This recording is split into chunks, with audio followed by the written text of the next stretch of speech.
ഹരേ കൃഷ്ണ. എല്ലാവർക്കും നമസ്കാരം. നമ്മുടെ സമൂഹവുമായി ബന്ധപ്പെട്ട കുറച്ച് കാര്യങ്ങളാണ് ഇന്ന് പറയാൻ പോകുന്നത്. എല്ലാവർക്കും അറിയാനുള്ള കാര്യങ്ങളാണ്. പക്ഷേ അറിയാനുള്ള കാര്യങ്ങളാണെങ്കിൽ പോലും നമ്മൾ അറിയാത്ത ഭാവം നടിക്കുന്ന ഒരു സമൂഹമാണല്ലോ നമുക്ക് ചുറ്റും. ഒരുപാട് സ്ത്രീകളെ ഇപ്പോൾ ഉപദ്രവിക്കുന്നുണ്ട് അല്ലേ? ഈ ഇടയ്ക്ക് തന്നെ കണ്ടില്ലേ, ഒരു ലേഡി ഡോക്ടറെ ക്രൂരമായിട്ട് നശിപ്പിച്ചു, കൊലപ്പെടുത്തി അല്ലേ?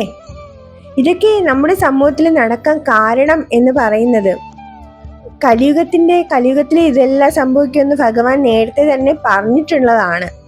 എന്നാലും ഇതിൽ നിന്നെല്ലാം രക്ഷപ്പെടാനുള്ള വഴിയും ഭഗവാൻ തന്നെ പറഞ്ഞിട്ടുണ്ട്. ഭക്തി അല്ലേ? ഭക്തിയാണ് ഈ ഒരു ക്രൂരതയിൽ നിന്ന് രക്ഷപ്പെടാനുള്ള ഏക വഴി എന്ന് പറയുന്നത്. ഭക്തി എന്ന് പറയുമ്പോൾ ഭഗവാനെ ഉൾക്കൊണ്ടുള്ള ഭക്തി, അതാണ് ഞാൻ ഉദ്ദേശിച്ചത്. അല്ലാതെ അമ്പലത്തിൽ പോവുക, ഭഗവാനെ എന്നും തൊഴുക, ഇതുകൊണ്ട് മാത്രം ഭക്തി ഒരു മനുഷ്യനിൽ ജനിക്കില്ല. ഞാൻ ഇന്നാളൊരു വീഡിയോയിൽ പറഞ്ഞതുപോലെ നമുക്ക് എന്താണ് വേണ്ടത്? സഹജീവികളോടുള്ള സഹാനുഭൂതി, മറ്റുള്ളവരോടുള്ള സ്നേഹം, ഇന്ദ്രിയങ്ങളെ വിജയിക്കാനുള്ള ശക്തി, അത് മാത്രമല്ല ഉള്ളത് കൊണ്ട് തൃപ്തിപ്പെടാനുള്ള ഒരു മനസ്സും. ഇതുണ്ടെങ്കിലേ നമ്മൾ എന്ത് ചെയ്യുള്ളൂ? നാരായണന്റെ പ്രിയപ്പെട്ടവരായി മാറുള്ളൂ. ഇത് ഭാഗവതത്തിലെ നാരദ മുനി പറഞ്ഞ കാര്യങ്ങളാണ് കേട്ടോ. ജനാർദ്ദനന് പ്രിയപ്പെട്ടവരായിരിക്കാൻ ഇതെല്ലാം നമ്മൾ എന്ത് ചെയ്യുക? അനുഷ്ഠിക്കുക. ഇതിവിടെ പറയാനുള്ള കാരണം എന്ന് പറയുന്നത്, ഒരു ഗ്രഹം, ആ ഗ്രഹത്തില് ഉള്ള കുട്ടികളെ, അതായത് നമ്മുടെ മക്കളെ ഈ ഒരു കാര്യങ്ങൾ പറഞ്ഞ് പഠിപ്പിക്കേണ്ട ഉത്തരവാദിത്വം നമുക്ക് ഓരോരുത്തർക്കുമുണ്ട് അല്ലേ? ആൺകുട്ടിയാവട്ടെ പെൺകുട്ടിയാവട്ടെ, ഇപ്പോഴത്തെ സമൂഹത്തിൽ ജീവിക്കുമ്പോൾ അവരെ ഈ ഒരു സമൂഹത്തിൽ വിടുന്ന നമ്മൾ ഉത്തരവാദിത്വത്തോടെയാണ് അവരെ ഇറക്കി വിടേണ്ടത്. എല്ലാവർക്കും പറഞ്ഞു കൊടുക്കുക. ഇപ്പോഴത്തെ സമൂഹത്തിലെ ചതിക്കുഴികളും സ്നേഹം നടിച്ച് ചതിക്കുന്നവരെയും നമ്മുടെ ചൂഷണം ചെയ്യുന്നവരെയും എങ്ങനെ നമുക്ക് തിരിച്ചറിയാൻ സാധിക്കും എന്ന രീതിയിൽ നമ്മുടെ പുരാണ കഥകളെ ആസ്പദമാക്കി അവർക്ക് കുറച്ച് സമയം പറഞ്ഞു കൊടുക്കാം.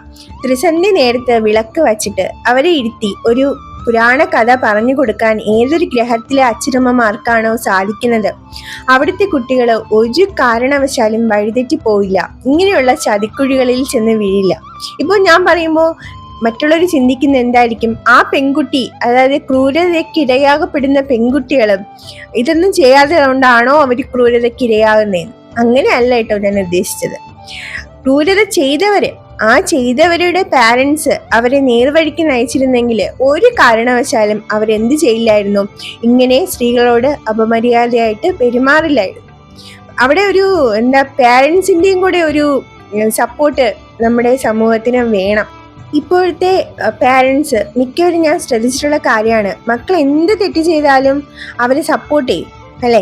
ഒരാൾ പറയാണ് നിങ്ങളുടെ കുട്ടി ഇങ്ങനെ ചെയ്തു എന്ന് പറയുമ്പോൾ അവ അങ്ങനെ ചെയ്യില്ല എന്നുള്ള രീതിയിൽ സപ്പോർട്ട് ചെയ്യും. അപ്പോൾ കുട്ടികൾ എന്താ കരുതാ? ഞാൻ ചെയ്ത തെറ്റല്ല, എനിക്കിനി അത് ചെയ്യാം എന്നുള്ള രീതിയിൽ അവരുടെ മനസ്സിലൊരു സെറ്റിങ്സ് വരും. അങ്ങനെ നമ്മൾ ഒരിക്കലും ചെയ്യാൻ പാടില്ല. തെറ്റാണെങ്കിൽ ആരുടെ മുന്നിൽ വെച്ചാണെങ്കിലും തെറ്റ് കണ്ടാൽ തിരുത്താനുള്ള ഒരു മനസ്സ് പാരൻസിന് വേണം. ആൺകുട്ടികൾ ഉള്ള അമ്മയും അച്ഛനാണെങ്കിൽ ആൺകുട്ടികളോട് പറഞ്ഞു കൊടുക്കുക സ്ത്രീകളെ കുറിച്ച്. അതായത് ഒരു സ്ത്രീയെ എങ്ങനെ നോക്കി കാണണം എന്ന് പഠിപ്പിക്കേണ്ടത് ഒരു അമ്മയുടെ ഉത്തരവാദിത്വമാണ്.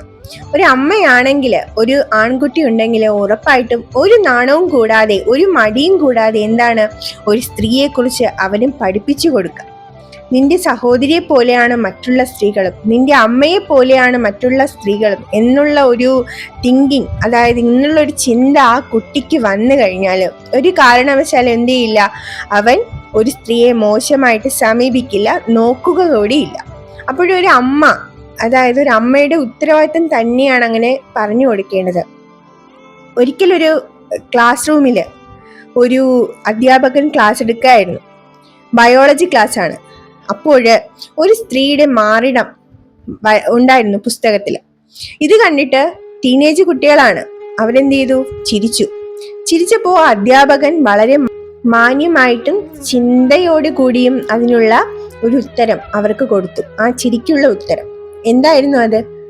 നിങ്ങൾ ഓരോരുത്തരും ജനിച്ചു വീണപ്പോൾ നിങ്ങളുടെ അമ്മ മുലപ്പാൽ എന്ന രീതിയിൽ അമൃതാണ് നിങ്ങൾക്ക് തന്നത്. അല്ലെ? നിങ്ങളുടെ അമ്മയുടെ മാറിടങ്ങളാണ് ആ പുസ്തകത്തിലുള്ളത് എന്ന് പറഞ്ഞു. ഈ ഒരു വാക്ക് അധ്യാപകന്റെ നാവിൽ നിന്ന് കേട്ടപ്പോൾ ക്ലാസ് വളരെ നിശബ്ദമായി മാറി. സ്വന്തം അമ്മയുടെ മാറിടങ്ങൾ നോക്കി ചിരിക്കാൻ ഏതൊരു പുത്രനാണ് തയ്യാറാവുക, അല്ലേ?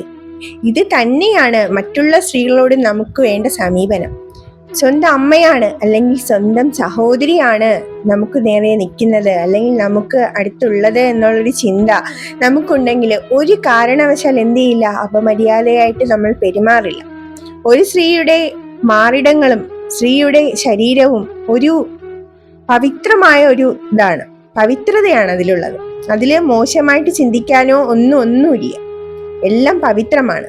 ഒരു സ്ത്രീയെ നമ്മുടെ പുരാണം വളരെ പവിത്രമായിട്ടാണ്, പ്രത്യേകിച്ച് നമ്മുടെ ഭാരതം വളരെ പുണ്യവതിയായിട്ടാണ് ഒരു സ്ത്രീയെ കാണുന്നത്. ഒരു ജന്മം നൽകാൻ ശക്തിയുള്ള ഒരു സ്ത്രീ എന്ന് പറയുമ്പോൾ അവളൊരു ദേവിയാണ്, അല്ലെ? ദൈവമാണ്. ഒരു അമ്മ എന്ന് പറഞ്ഞാൽ ദൈവം തന്നെയാണ്, അല്ലെ? അതുകൊണ്ട് തന്നെ സ്ത്രീകളെ ബഹുമാനിക്കുന്ന നമ്മുടെ ഭാരതത്തിൽ നിന്ന് ഒരു സ്ത്രീ പോലും ഇനിയും അപമാനിക്കപ്പെടാതിരിക്കട്ടെ, അപമൃത്യു വരിക്കാതിരിക്കട്ടെ. വിദ്യാഭ്യാസത്തിനോളം പ്രാധാന്യം തന്നെയുണ്ട് ഒരു മനുഷ്യന്റെ വ്യക്തിത്വത്തിന്, അല്ലെ? അതുകൊണ്ട് തന്നെ ഒരു സ്ത്രീയെക്കുറിച്ച്, ഒരു ആൺകുട്ടിയാണ് ജനിക്കുന്നെങ്കിൽ അവൻ ടീനേജിലോട്ട് കടക്കുമ്പോൾ തന്നെ ഒരു സ്ത്രീയെക്കുറിച്ച്, അതായത് ഒരു സ്ത്രീക്ക് നേരിടേണ്ടി വരുന്ന ബുദ്ധിമുട്ടുകളെക്കുറിച്ച്, ശാരീരിക വളർച്ചയെക്കുറിച്ച്, ഒരു അമ്മയായിട്ടും സഹോദരിയായിട്ടും ഒരു സ്ത്രീയെ കാണണം എന്നതിനെക്കുറിച്ചും എല്ലാം ഒരമ്മ ഒരു മകന് പറഞ്ഞു കൊടുക്കുക. അതാണ് ഒരു ഭാരത സ്ത്രീയുടെ ധർമ്മം എന്ന് പറയുന്നത്. കൂടാതെ ചതിക്കുഴികളിൽ നിന്ന് രക്ഷപ്പെടാൻ ഒരൊറ്റ മാർഗമേ മക്കൾക്ക് പറഞ്ഞു കൊടുക്കാനുള്ളൂ. അത് ഭക്തിയാണ്, വിശ്വാസമാണ്. ഭഗവത് വിചാരത്തോടെ ഭക്തിയോടെ ജീവിക്കുന്ന ഒരു വ്യക്തിയും തെറ്റുകളിലേക്ക് കടന്നു ചെല്ലില്ല, വഴുതി വീഴില്ല. അവർക്കൊരു ഭയമാണ്, ഭഗവാൻ ഇതെല്ലാം കാണുന്നുണ്ട്, ഞാൻ തെറ്റ് ചെയ്യാൻ പാടില്ല എന്നുള്ളൊരു വിശ്വാസവും അവർക്ക് കാണും. അതുകൊണ്ട് തന്നെ ചെറുപ്പത്തിലെ ആ ഒരു വിശ്വാസം കുട്ടികളിൽ മേൽ നമ്മൾ വളർത്തിയെടുക്കുക. അത് ഏത് ജാതിയാവട്ടെ, ഏത് മതമാവട്ടെ, എന്തായാലും ഭക്തിയും വിശ്വാസവും ഉള്ളിടത്തോളം കാലം ഒരു മനുഷ്യനും എന്ത് ചെയ്യില്ല, ക്രൂരതയിലേക്ക്. എല്ലാവർക്കും ഭഗവാന്റെ അനുഗ്രഹം ഉണ്ടാവട്ടെ. ഭക്തിയിലൂടെ നാടിനെ നന്മയിലേക്ക് നയിക്കാൻ നമ്മൾ ഓരോരുത്തരും ശ്രമിക്കുക. ത്രിസന്ധ്യ നേരത്തുള്ള ഭഗവത് വിചാരം എല്ലാ വീടുകളിലും വളർത്തിയെടുക്കുക. സോഷ്യൽ മീഡിയകൾ കുറച്ച് നേരത്തേക്ക് ത്രിസന്ധ്യ നേരത്തെ ഒഴിവാക്കുക. ഒരു മണിക്കൂർ അല്ലെങ്കിൽ അരമണിക്കൂർ ഭഗവത് വിചാരത്തിന് വേണ്ടിയിട്ട് മാറ്റിവെക്കുക. അങ്ങനെയുള്ള വീടുകളിൽ ഒരു കാരണവശാലും ഒരു ആപത്തുകളും വന്നു ചേരില്ല എന്നുള്ളത് സത്യമാണ്. അവിടുത്തെ കുട്ടികൾ ഒരു കാരണവശാലും വഴിതെറ്റി പോവുകയുമില്ല, ആരോടും അപമര്യാദയായിട്ട് പെരുമാറുകയുമില്ല. ഈ ഒരു സമൂഹം, ഇനിയുള്ള സമൂഹത്തിലെങ്കിലും അങ്ങനെ ഒരു ദുഷ്പേര് വരാതിരിക്കട്ടെ. ഒരു സ്ത്രീകളും ഒരു പെൺകുട്ടികളും ഇങ്ങനെ ക്രൂരമായി പീഡിപ്പിക്കപ്പെടാതിരിക്കട്ടെ. അതിനു വേണ്ടിയിട്ട് നമുക്ക് കഴിയാന്നുള്ള രീതിയിൽ നമ്മുടെ മക്കളെ നമുക്ക് ഇതെല്ലാം പറഞ്ഞു കൊടുത്ത് നല്ല സ്വഭാവത്തോടെ ഭഗവത് വിചാരത്തോടെ വളർത്തിയെടുക്കാൻ ശ്രമിക്കാം. എല്ലാവർക്കും നന്മയുണ്ടാവട്ടെ. എല്ലാവർക്കും ഭഗവാന്റെ അനുഗ്രഹം ഉണ്ടാവട്ടെ. ഹരേ കൃഷ്ണ.